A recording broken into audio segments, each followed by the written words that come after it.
you live in a new world. It's no longer what worked in the last 20, 25 years. 3 years ago, there were people very big of the investment world telling you cash is trash when the interest rates were at zero. I remember that. It seemed like yesterday. And especially in these uncertain moments, you have to be liquid. Not 100% liquid, of course, but don't tell me I'm 20% liquid. I think you should be today in your portfolio looking in the range of 25 to 50% liquid.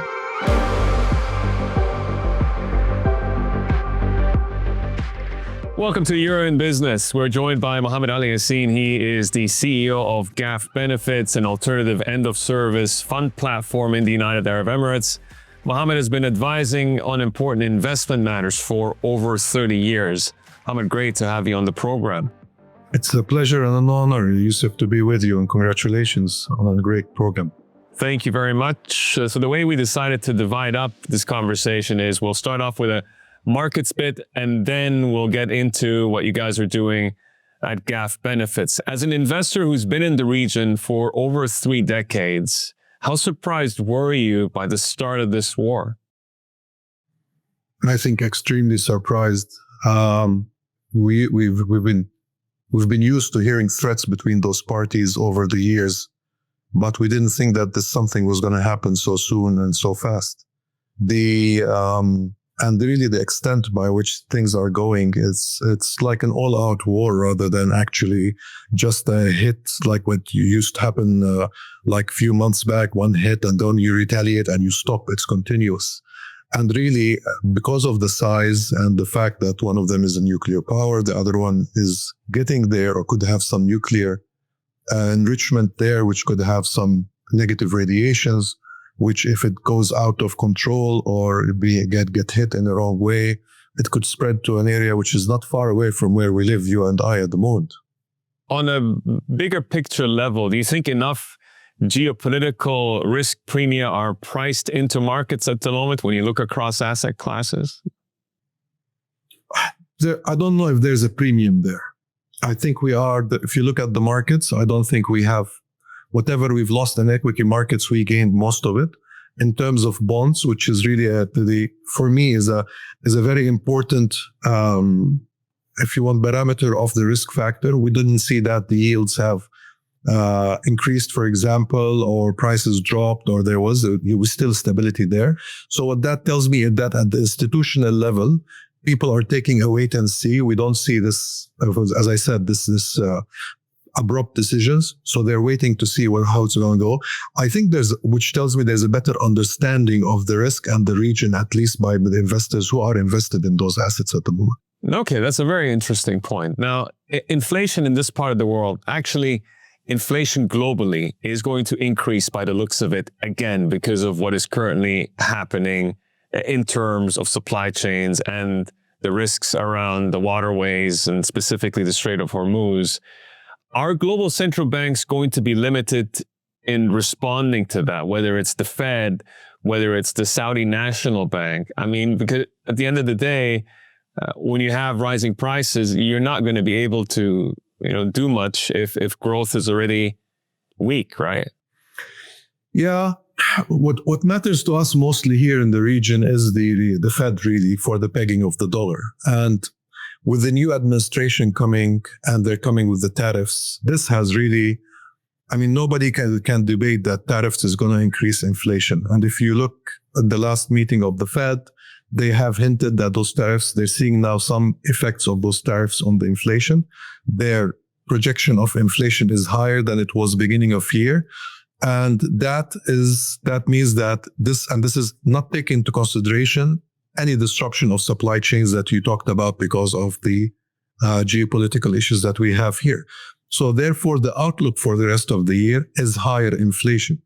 Higher inflation means if you are a Fed, if you're a central bank, you should be increasing rates rather than actually reducing them. And today, that is, to me, is one of the biggest risks I see today in the market, is that it's not pricing that possibility whatsoever. Everybody is still talking about maybe 1 or 2 reductions by year end. But what we see from the numbers, from the data, and if the Fed continues to say that his mandate is employment and inflation, the trend and the pressures are going to be on the upside rather on the downside.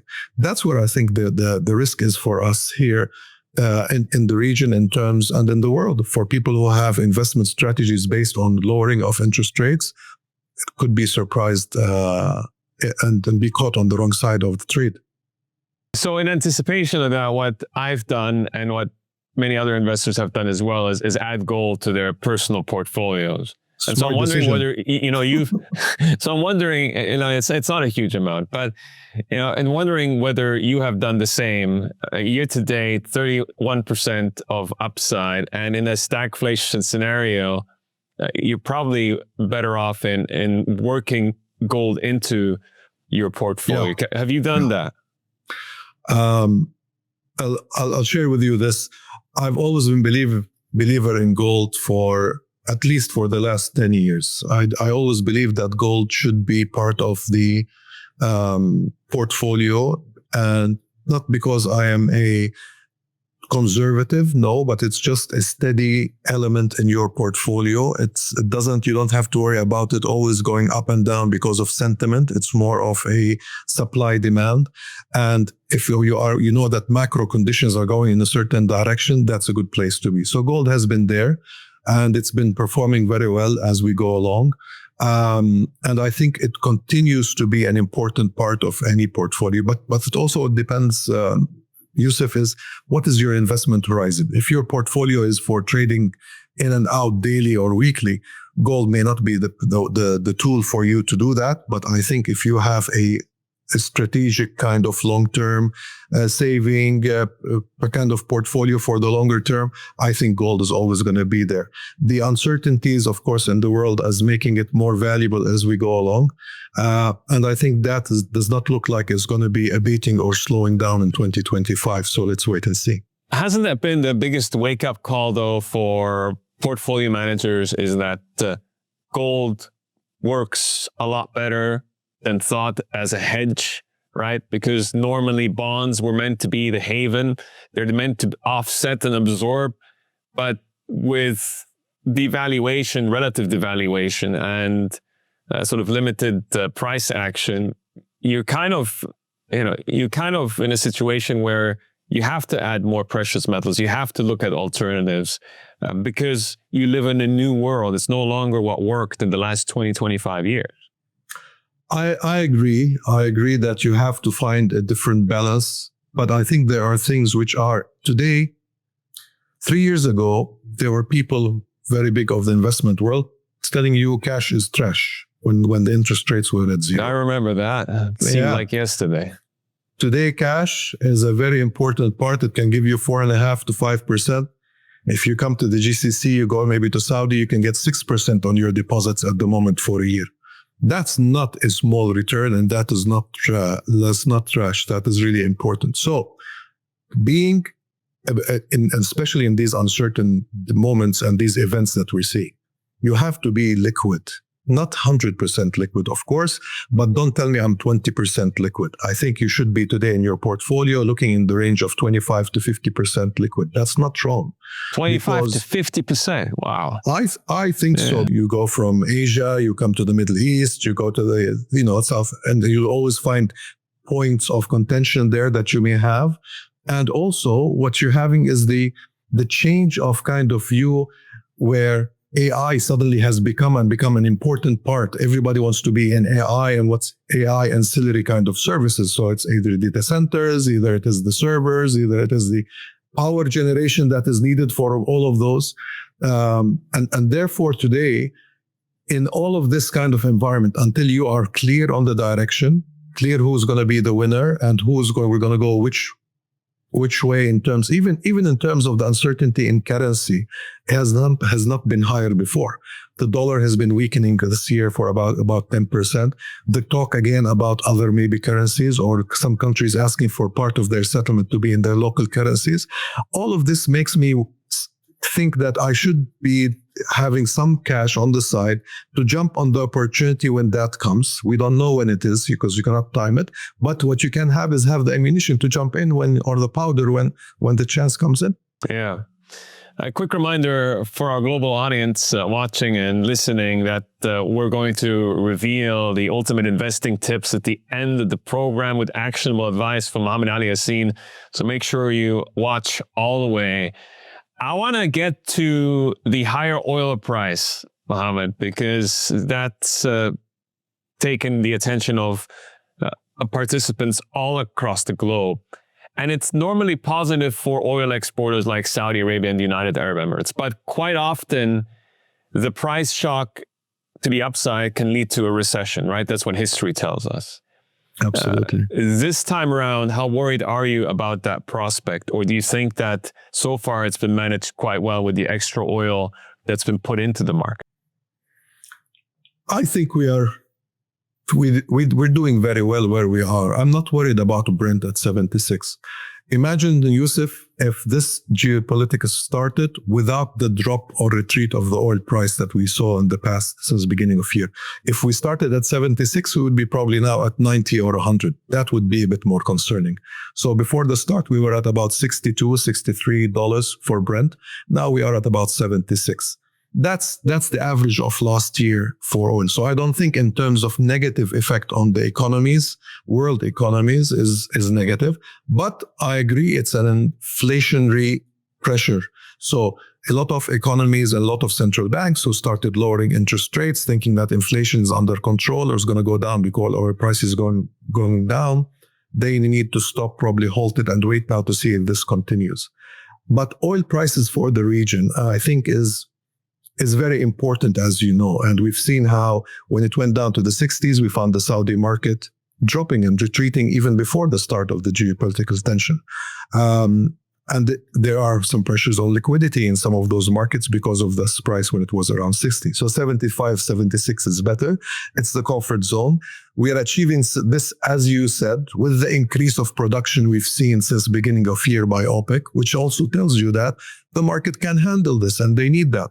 And for the economy, the biggest economy in the world till now, which is the US, it doesn't really have that big effect on it because it does not import anymore. It's more of an exporter, but it does it for internal inflation. That of course is an inflationary pressure. So I don't think today where it is at this level, I am worried. I think it's still in a comfort zone. Maybe not what the American administration would like, but it's a comfort zone for the rest of the world. They're used to it.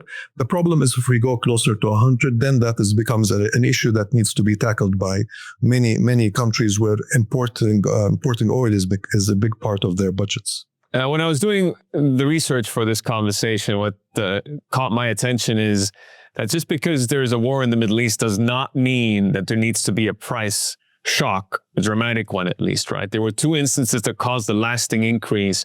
One was the 1973 Arab-Israeli War, and then the other was the Iranian Revolution of 1979 that threw out the Shah. Do you think we are closer to a scenario like that if they decide to meddle with the Strait of Hormuz, if that gets touched meaningfully? Because at the moment, that seems to be relatively sacred, right? I think, I'll tell you, it all depends. It's a matter of time. It's how long will it be higher for or lower for? If we see a fast resolution of any kind of heightened tension, then it'll be there for a short period of time, but over a period of 12 months, you're going to find that this is manageable and has been handled. I honestly, and with all due respect, just from the economic side of things, I don't think the Strait of Hormuz importance to oil is as big as people talk about as when it was in 73 or 79, when it was the only exit and passing of oil from the GCC.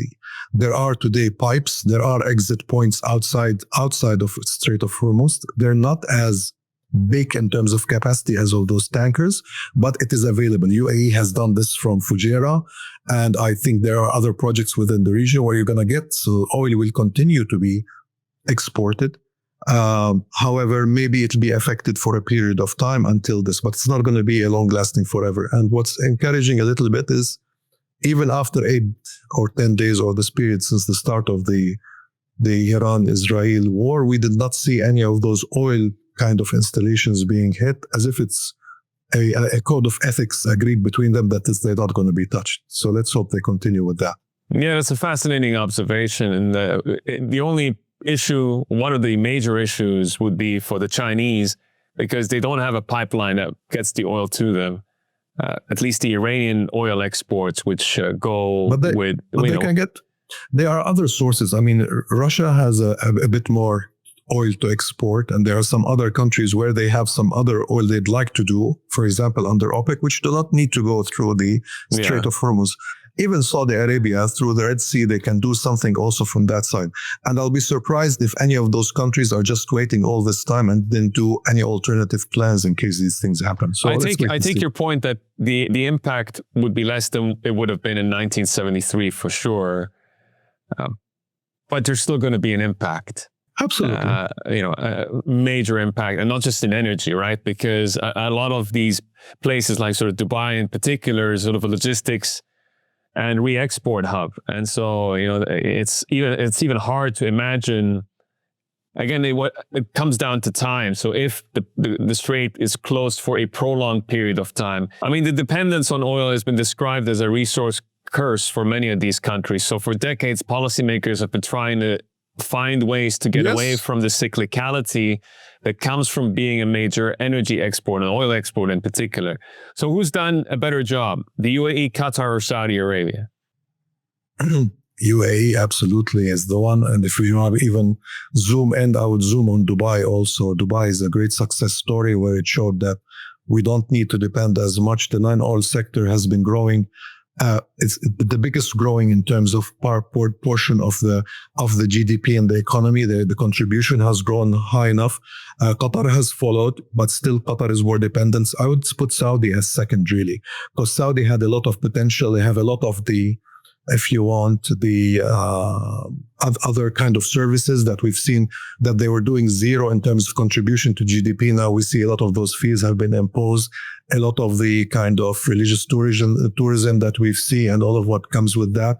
So I would say that today they realize the importance of lowering that dependence, and they've succeeded, some more than others.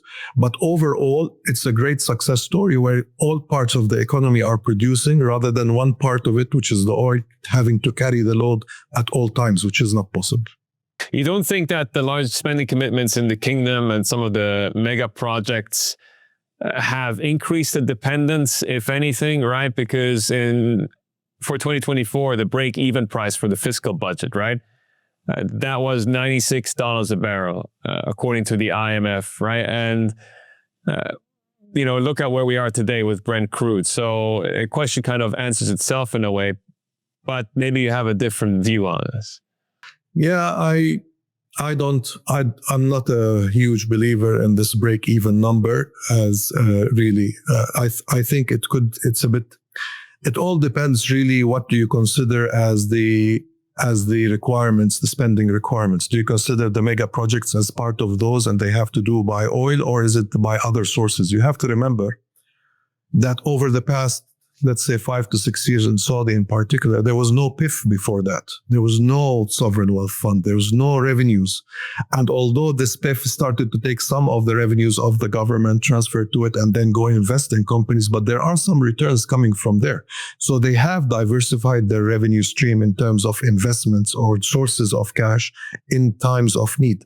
Now, definitely they have to delay and they have to manage their requirements, but I don't think today, let's say we have to slow down NEOM and the Square and the Line and all of the Cube, sorry, not the Square, and all of these. You can slow these down while managing the others. There's still other revenue streams which were not there in Saudi 5 or 7 years ago. So I am positively encouraged that there will be a slowdown of the growth. There's no doubt about that. There is liquidity crunch internally within the banking system. That's why they're paying on deposits higher than what the Fed rate is at the moment. In terms of the regional stock markets, you mentioned some of the initial price action at the beginning. So I want to dig deeper and try and understand, do regional investors have thicker skin to regional political tensions, or would you say they actually react just like any other investor would to news like that?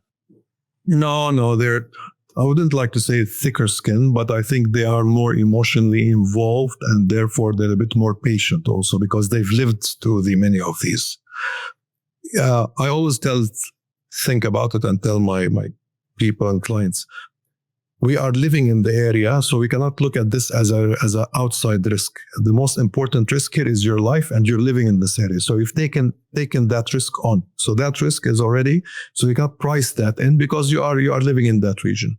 So then you come and you look at those companies and you look at the history, and you see that many of those companies, if you are not going through let's say a market boom like we've seen before, if valuations, if fundamentals are strong, if fundamentals continue to be reasonable, then there's nothing wrong in you holding to these stocks, knowing that they actually are distributing dividend and you're getting some returns. So we don't find this kind of knee-jerk reaction we used to see, for example, maybe in 88 or before, when in any of those wars that happened. We find the investors a bit more patient. They're willing to wait. And actually, to be Youssef, those long-term investors have been rewarded handsomely by holding to those stocks over those ups and downs. They really are they have got excellent returns. You get like yields of about 6%, 5 to 6%. When it went down up to 7% on certain stocks, and you got an upside doing well, those markets going well. So I don't think that today we see this kind of scared kind of knee-jerk reaction like international investors by local ones. So what's the gameplay here in terms of sector rotation? Because normally you have a negative impact on things like financials, tourism, sort of real estate, consumer services, and then you have sectors that are likely to benefit, right? So those are defense, energy, commodities. Is that what I need to? Is that the right direction? What are the ones that get negatively affected by geopolitics? Is of course tourism, airplanes, travel. I mean, I was yesterday. There was a headline even in Jordan. It says 95% cancellation of all hotels in Petra over the past 4. So imagine what happened to that sector there. So those are really the scary part. I'm sure maybe we do not see this kind of big drop, but if we see this kind of tensions continuing, so these sectors could be affected. So we have companies listed in the market which are in the hotels business or in tourism or airlines, and those ones are the ones where you probably would be not jumping back in. Ittisalat, Ta'aleem, these are some of the good ones that you probably will be, if you want to believe in those are being defensive sectors. And of course the Diwa and some of those like maybe Salek and some of those like Tabreed, which continues to be there. What I will also keep an eye on and pick an opportunity to come in, and that's really why I say if you have the cash and you wait on the outside, if you see a little bit correction in the banking sector, for example, because I think the banking sector continues to be a very important sector. It'll always perform. It's not a short term. I mean, when banks lend, they don't lend you for a day or two. They're lending you for years. So that pipeline is not going to change. And at the same time, they give you good dividends. So you're going to get some good returns if things get a bit longer. But what I think the key here is, if my belief or what happens in terms of inflation and there's a change in the strategy of interest rates and the Fed needs to go to either say no drops, no, we're not dropping interest rates for this year, or we're increasing them if inflation continues, then you're going to see a bit of a big change in terms of the markets. And banks usually make money when there's a change of interest rate directions. Mm-hmm. So yes, they could be benefiting going there on the next few months. What about sort of Saudi stocks relative to the regional peers, or even the S&P 500 for anybody who has the variety of choice, and let's say people want to diversify outside of the S&P 500, right? And they want to look at international options. The Saudi Tadawul has not kept up, right, with other metrics, be it the MSCI World. But maybe that's a good thing, because now it's an opportunity to buy into weakness, and then that could be the outperformer. But is that going to happen? Is that what's your take? Yeah, I think I think you got it right, Yusuf, for what you said. And that's what I have the same kind of thinking, is that when I look at an underperforming market, I look at the elements. Why is it underperforming? Fundamentally, the companies are still working hard. It's still a growing kind of business, non-oil kind of economy. But the only reason it's going down, in my view, is because when oil prices went down to the 60 level, a lot of the internationals who build their models, they look at the macro and they say, then there's below the break even. And so therefore there's going to be maybe contraction in the economy, and they get out. While you as a local investor being there, you could be a bit more smarter and longer term, and therefore understand. You can see some of the companies and their business model, and their numbers could be positive. So therefore, today now with oil prices going back to 76, if this continues as a trend, Saudi is going to become the flavor of the month for many of those investments. And whoever went out from the internationals may come back in. So it is not a bad idea to come back on a dip. What I don't like in these kind of situations, I don't like to pick just one name or two. So maybe look at an ETF, a Saudi market ETF. I think that could be a good investment vehicle for investors to come in, not having to worry about a name or a sector, and just leave it there, which copies the index and be in it. And therefore, if you get that upside, you may be there without having to worry about knowing the names or following the evaluations. We've had a front row seat to a quick series of capital market reforms in the Middle East. What would you say could be done even better? Oof. They're doing amazing. I mean, they're moving so fast in terms of regulations, especially with these kind of international free zones. So today, as an investor, you have the best of both worlds. You want the international standards, so you go to the IFC, you go ADGM, or you want onshore in the countries, and even those regulations are becoming much more investor friendly.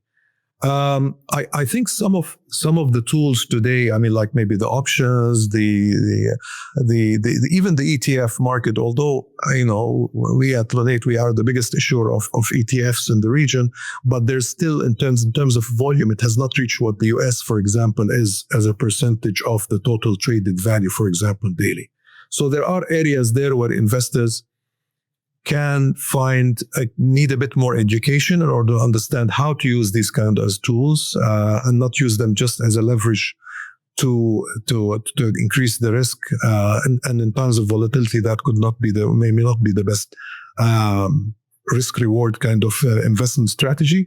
But I think overall, the competition between the markets with those regulations are all proving to be positive. And the if you want, what makes sure or proves that they are on the right track and they're doing well is the kind of appetite we see in terms of the hedge and mutual funds coming and moving their headquarters or opening regional offices in the region. That tells you that's really the vote of confidence that you have from the market participants. Yeah, I've been hearing sort of similar sentiment consistently. And so, that's something. There are waiting lists for companies for offices in Dubai and Abu Dhabi at the moment. You know that for a year or two coming. Yes, yeah, I've heard the same, and I've seen the data. In terms of where we are with conviction calls, a reminder to everybody watching and listening to share your conviction view as well. Drop a comment below, and also take a moment to hit that like button and tell YouTube that this content is worth recommending. I would appreciate it. Mohammed, I want to talk about your new role as the CEO of GAF Benefits. How exactly is the firm's offering going to raise the bar in the market? Yusuf, for someone who's been in this industry for such a long period of time, to come now in 2025 and find that there's a new product or there's a new service that has not been provided yet to a certain investor base is amazing. And the end of service here in the region, in the GCC, has been based on a very old system where they give you, there's no end of service. There's no pension here for expats. We're talking about expats. For locals, that has been arranged. But for the expats, there's nothing. It's a number of service of years in the company. You multiply it by a month per year, and that is your end of service, and you take it and you leave. There's no opportunity today for you as an employee to try to generate some returns from those during that period of time, to increase your kind of returns to offset the inflation pressures you do. And this is really what here the Ministry of Human Resources, when they came up with the law and they approved it, end of 2023, and we started to look at solution providers. This is what GAF Benefit. We came with a solution today that is based on the international standards like you have in the US and Europe, where the employers will enroll with us and then they enroll their employees and you get monthly transfers of that end of service. And then the employee has access to see his end of service. He also has investment buckets, so he can either go to capital protection or go to a low risk, for example, mainly in fixed income, or go to a medium to risk with 60-40 strategy if he wants, and make those returns. Yeah, so I just wanted to break down kind of the process here. So you channel the employees' end of service gratuity into funds that are licensed by the Security and Commodities Authority, right? And then those funds are going to be managed by Lunate and enable. Not necessarily. Okay. So we manage. The way our structure is, others is different, but our structure is we look at your strategy, your risk appetite. So capital protection is what is by law should be there. This is the minimum that you put, so people don't take the risk, at least on the short term. You as an employee, you may decide to put some additional money if you want. You like the investment, you want to save a bit more, so you take it into the other kind of strategies, which is the low or the medium. The low will give you maybe 3 to 5% return. The medium can go up to 8% in terms of return. So we're not doing this as a replacement of your investments, no, but it is how to make some returns or an end of service. We go and we choose as Lunate, as the investment manager, we'll go position these into ETFs. So our choice is to do it in ETFs. And those ETFs, some of them are Lunate, but most of them are the international ones you see there based on the strategy. And therefore, we think by doing this, we will provide this employee with a kind of a pot of investments when he is ready, when to leave or he wants to take it, and give him the mobility to move it if he moves to other company within the UAE without having every time just to take it out and maybe just transfer it or put it in some kind of investment and lose it there. So it's another option and alternative, I think, that will ensure that we are securing the future of this employee and his family if he has some of these kind of things, tools available to him. So why would I go with one of your funds instead of going with some of the established players of Emirates NBD and I guess sort of variations of sort of BlackRock, right? So why would I go with the GAF Benefits? First, there are four service providers in the UAE. Emirates NBD is not one of them. Okay. Well, so we are ahead of the curve. But I understand. I'll tell you where the confusion comes, Yusuf. You raised a good point. Some people like insurance companies and some of those pension kind of cars, they will come to you and tell you this is a saving long term for you and the family. But that's not an end of service benefits. That's a different kind of investment, more like a pension rather than end of service benefit. Two, I think today, why would you come to GAF Benefits, for example, where others are not, is in terms of investment strategy and mobility, we think that today we give you options that are not there by others. So you have the Sharia compliant or the regular, and you have, based on your strategy or risk appetite, we will put you either in fixed income for some, or put you in, as we said, ETF of equities if you want to be higher risk.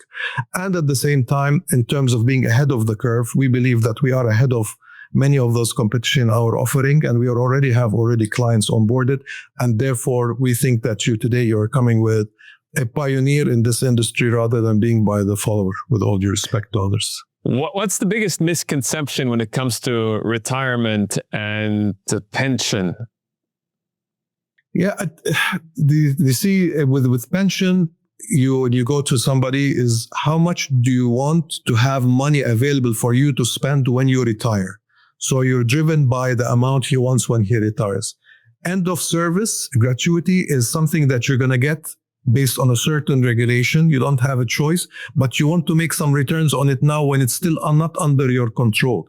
Remember, because this is the employer transferring this to you while you're working there. So you can't have it unless you resign or you're let go by the company.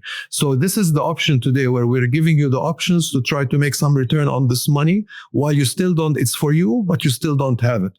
On pensions, it's money that you need additional that you have to put in addition to that end of service in order to ensure you have a certain sum at retirement. That's what I think the main difference is. And that's why we think that there's a gap in the market this is not provided at the moment. Okay. I mean, the other thing I want to know is what kind of challenges you faced when launching GAF Benefits and how you overcame them. Thank you for asking. We still are going through these. It's, a lot of times, I'll tell you what, educating the market and educating the investor. The law here in the UAE talks about going to the employer, and once the employer is enrolled, he enrolls his employees. So when you go to the employer today, you talk to the main two departments you talk to is the head of HR and probably the CFO. Head of HR loves the solution because it takes a lot of headache off his head and it gives him a lot of flexibility and a lot of things is passed to the employer and to the employee to manage. The CFO usually is not very happy. He's happy and not happy, but overall he worries. He's happy about the fact that you actually, once you enroll, you lock the HR liabilities of these employees that you had for a period of time. So it doesn't increase as people's salaries increase as it is at the moment.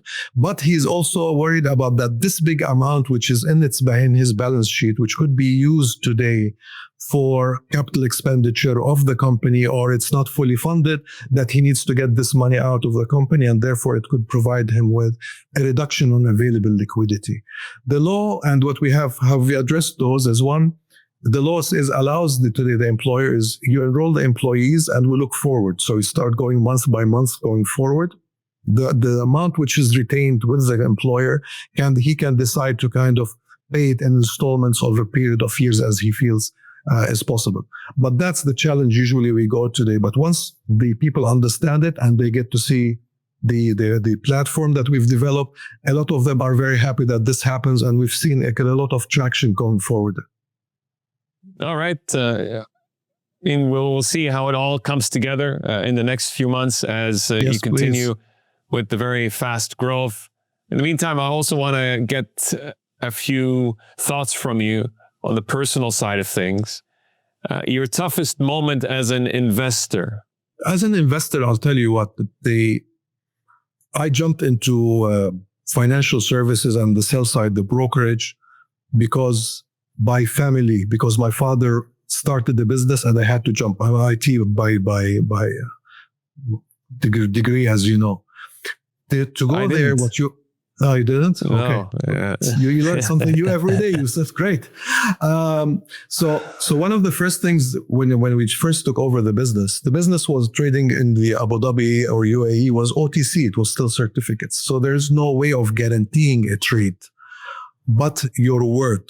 So today, if you tell somebody, and I was a broker, so there's a buyer and the seller, a lot of time, if, for example, the seller, he says, I've sold it, the buyer comes with a check and I need to give it to him. I need to make sure that this seller comes and bring the certificates. When markets are volatile or there's big jumps in prices, it was a big challenge to put people to make their promise and find a way of try to ensure that you don't fall back, because in our profession, it's your word. If your word is good, then people will start to commit to you more.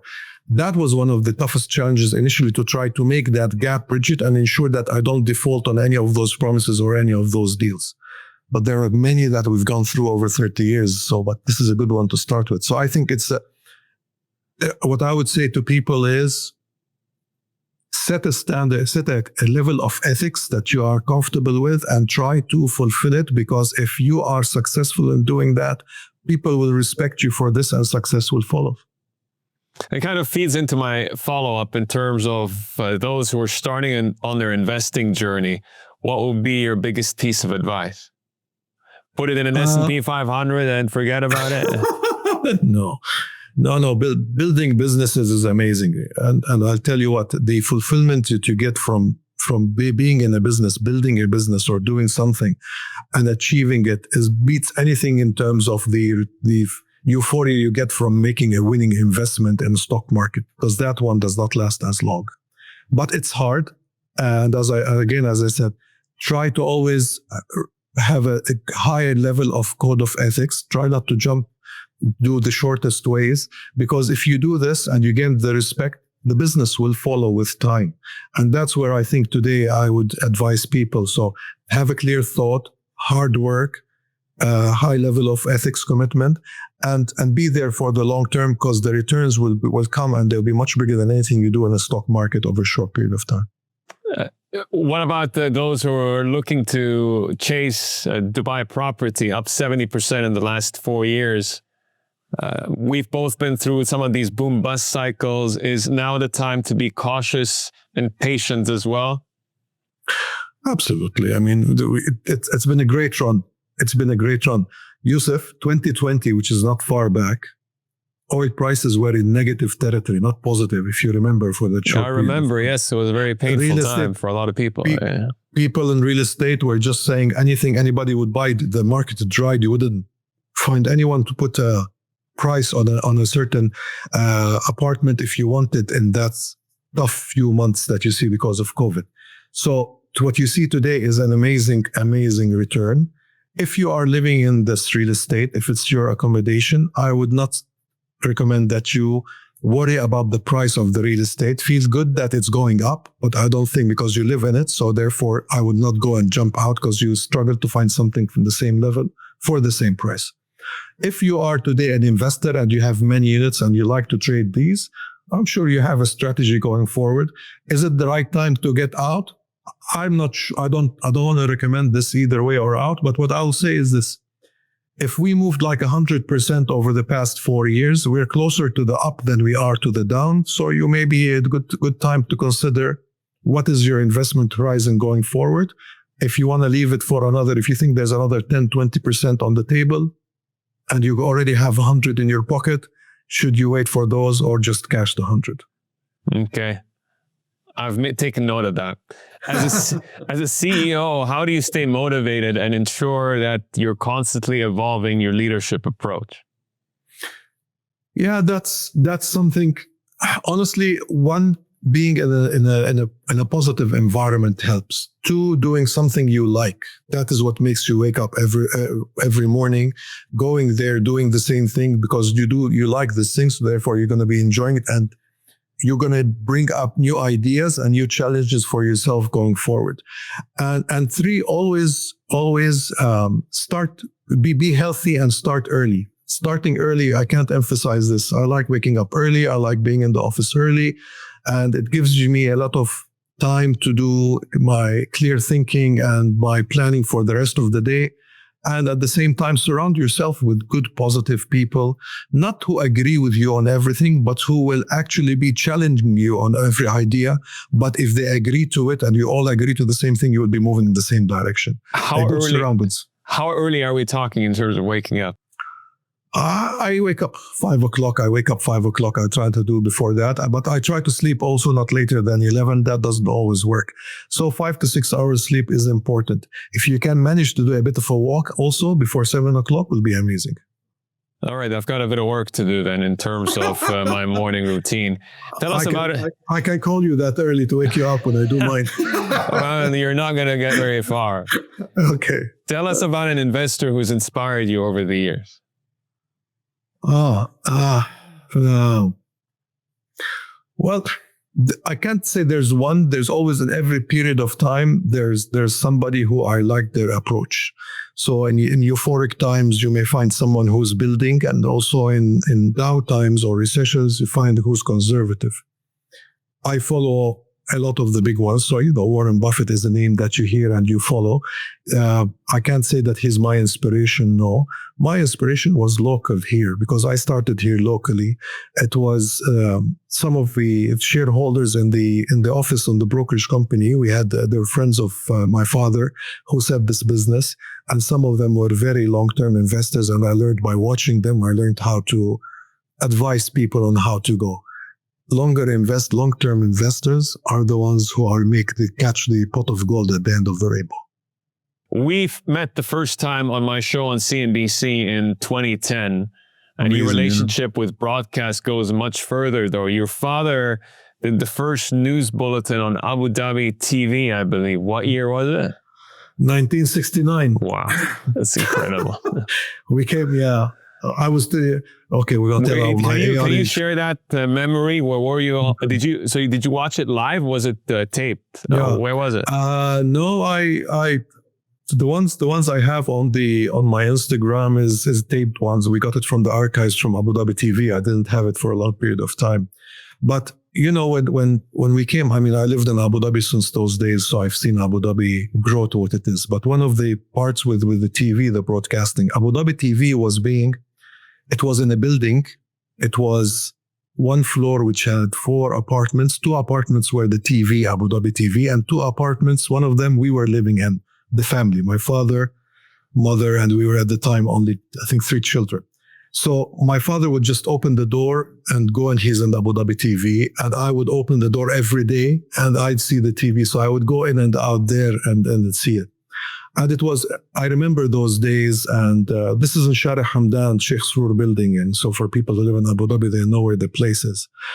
So we grew in that kind of environment. My father stayed in this TV and Abu Dhabi TV till 1977 before he left and went into the sell side. He learned about selling shares in Abu Dhabi. At the time, it used to be a deal that happens every month or 2, not that how many every second. And it's amazing how this grown, and we've grown with this. And I never thought that I'll be enjoying doing these kind of podcasts and doing these interviews, but it became a very important part of my business and my product offering. It gave me a window to a lot of people to get to know me and my thoughts. And it's a way of me also to pass to people, explain sometimes some of the things that happen in the market so they don't get affected euphorically in one direction or the other, especially before markets started and we're doing OTC. It used to take 2 to 3 days before the news comes about why a share is moving up or going down. Yeah, it's a whole different world right now. Mohammed, thank you so much for sharing your stories and your analysis. Much appreciated. And I'll see you amazing. very soon. Thanks again. Yusuf. I enjoyed it very much, buddy. Take care and best of luck. Thank you. Thank you for listening to You're in Business. If you've enjoyed the conversation, like, share, and subscribe. See you next time.